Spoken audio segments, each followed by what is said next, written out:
আমাদের দ্বিতীয় বাবা বলবে রাসূলুল্লাহ, হাসরবাসীরা বলবে ইসমাঈলানা ইয়া ইব্রাহিম, আপনি আমাদের জন্য সুপারিশ করে আমরা আর দাঁড়িয়ে থাকতে পারতেছি না। ইব্রাহিম খলিলুল্লাহ বললে আমিও পারবো না, তোমরা চলে যাও। মুসা কালিমুল্লাহর কাছে, মুসা কই আমিও পারতাম না।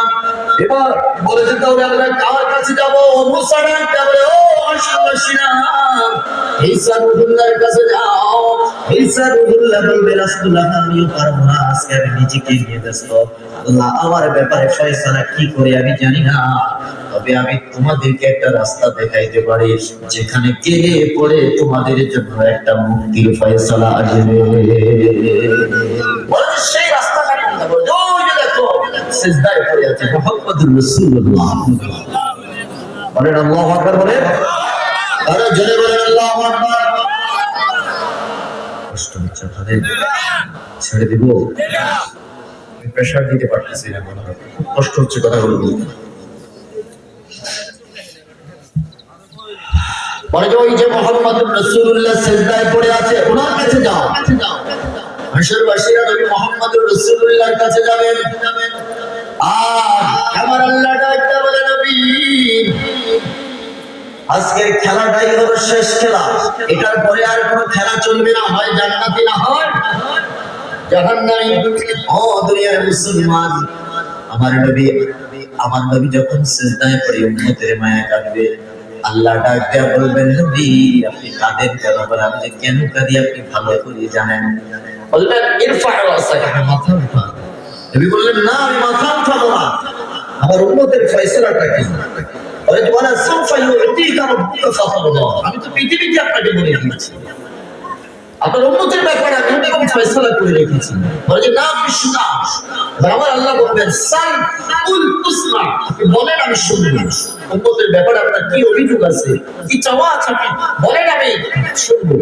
নবী বললেন যে আমি বলবো আপনি শুনবেন, যদি কিছু না দেন দিলেও দিতে পারেন, না দিলেও দিতে পারেন, তো এই কোয়াল লাভটা কি? বুঝেন নাই? বুঝেন নাই? স্যারম্যান কইল যে আপনাদের এলাকায় কি কি সমস্যা আমাদের বলেন। আপনারা সবাই কইলেন আমাদের স্কুল লাগবে, কলেজ লাগবে, কালভার্ট লাগবে, ব্রিজ লাগবে, এই লাগবে সেই লাগবে। স্যারম্যান সব কিছু আচ্ছা ঠিক আছে আমি শুনছি, কিছুই দিল না, লাভ হয়েছে? কথা বলে লাভ হয়েছে? আল্লাহ বলছেন কুল তুসমা, আপনি বলেন আমি শুনবো। নবী কই না শুনলে কাম হইতো না, দেওয়া লাগবে, আগে এটা কোন কি দিবেন। সুবহানাল্লাহ, আমি মানে গুরুস্তারে ওয়াজ করতেছি তো সুবহানাল্লাহ তো আস্তে করে নেবেন। দুই নম্বরে আল্লাহ বলতেছেন এই জগতের মধ্যে নবী আপনি চান তো আপনি চান আমি দেব। নবী কয় কতটুকু দিবেন আর কতটুকু দিবেন না এটা তো আগে ক্লিয়ার করা লাগবে। সুবহানাল্লাহ, আমি বড়গুলো চাইলাম আপনি বড় দিলেন না, ছোটগুলো দিলেন না, আমার ছোট দরকার নাই, আমার বড় দরকার। এটা ক্লিয়ার করতে হবে আপনি আমাকে কি দিবেন।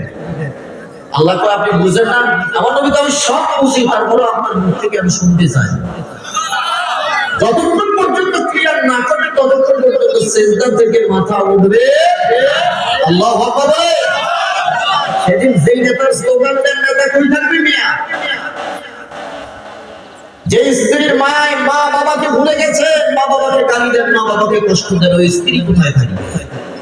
যে সন্তানকে খাবার দাবার দেওয়ার জন্য চুরি করেছেন, ডাকাতি করেছেন, ছিনতাই করেছেন, সুদ খাইছেন, ঘুষ খাইছেন, ওই ছেলে মেয়ে কোথায় থাকবে? কেউ আমার না, আপন না, আপনার আপন না। এই নম্বর আল্লাহ বললেন নবী আপনি কি চাচ্ছেন আমি জানি। বলে যে জানলে দেন তাড়াতাড়ি। এবার বললেন ইশফা ইশফা, আপনি সুপারিশ করতে থাকেন, যতবার করবেন যত করবেন আমি আল্লাহ ততই কবুল করে দেব। জোরে বলেন আল্লাহু আকবার।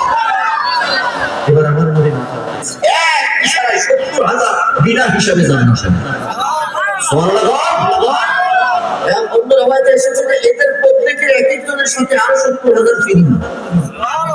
৪৯০ কোটি মুসলিম বিনা হিসাবে এক সুপারিশে জান্নাতে যাবে। আল্লাহু আকবার। আরে নবী দরকার আছে না? ওই নবীর মহব্বত, ওই নবীর প্রেম তৈরি করার জন্যই মাদ্রাসা। এটার প্রেম তৈরি করার জন্য আল্লাহর ওলিদের খানকা। খানকায় যাবে, মাদ্রাসায় আসবেন, মাদ্রাসায় পড়বে, খানকায় গিয়ে এটার ফিনিশিং হবে। আজকে আমরা তো এখন পড়ালেখা আকিদা নেই, ফেসবুক ইউটিউব থেকে নিয়ে কথা বুঝেন না? আল্লাহ এই মাদ্রাসাটাকে কবুল করে, আমিন কর। একতলার ছাদ হয়েছে, 15 লক্ষ টাকা খরচ হয়ে গেছে। আপনাদের খেদমত আমি 5 জন মানুষ চাই যে 10,000 টাকা করে নবীর প্রেমে প্রেমিক হয়ে আমি পাক পাঞ্জাবের মহব্বতে 5 জন মানুষ একটু হাত উঠান, হুজুর আমি মাদ্রাসায় 10,000 টাকা দেব, 10,000 টাকা। সর্বপ্রথম একটা মানুষ হাত উঠান। মা বাবা কত কষ্ট করে, কত যত্ন করে আপনাকে লালন পালন করে লক্ষ লক্ষ টাকার সম্পদ রেখে কবরে শায়িত আছেন। এই মা বাবা ইসরায়েল সওয়াব উপলক্ষে মা বাবা